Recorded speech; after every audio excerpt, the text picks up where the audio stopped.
হেৰিয়ালৈকে সকলোখিনি সোমাই আছে।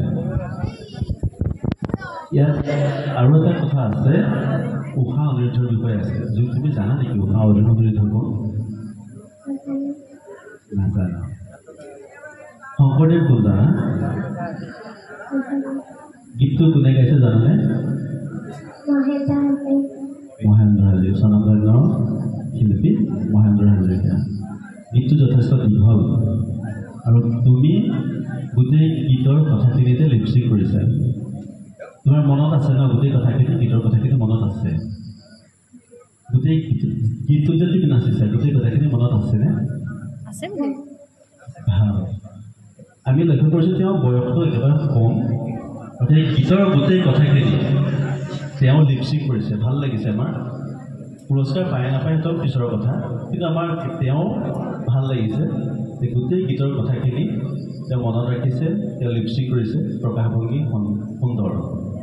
আমাৰ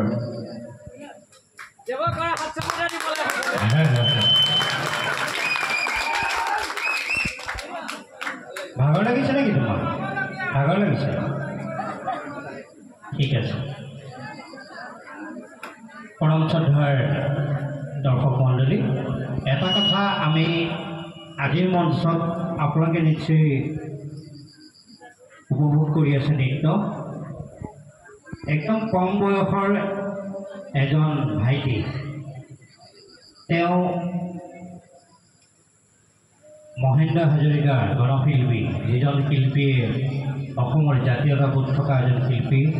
সেই শিল্পীজনৰ গীতটিত তেওঁ প্ৰতিটো গীতৰ শব্দ গাঁথনিৰ লগত তেওঁ শৈলী সুন্দৰভাৱে প্ৰকাশ কৰিছে। আমি বহু বছৰ বিচাৰকা আসন অলংকৃত হৈছোঁ। আমি এনে কম বয়সত তেওঁ আজিৰ গীতত যি অফুৰন্ত এক নৃত্য প্ৰদৰ্শন কৰিলে সঁচাকৈ আমি আপ্লুত হৈছোঁ। নিশ্চয় আপোনালোকো হৈছে। নিশ্চয় এই সুযোগতে আপোনাক সকলোকে এতিয়া হাত চপাই তেওঁক আদৰণি জনাইছোঁ।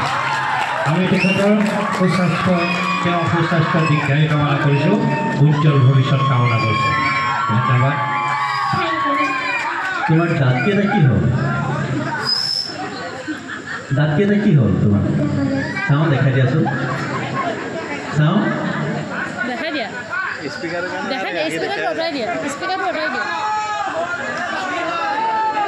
ভাল হৈছে দিয়া, যোৱা। ধন্যবাদ।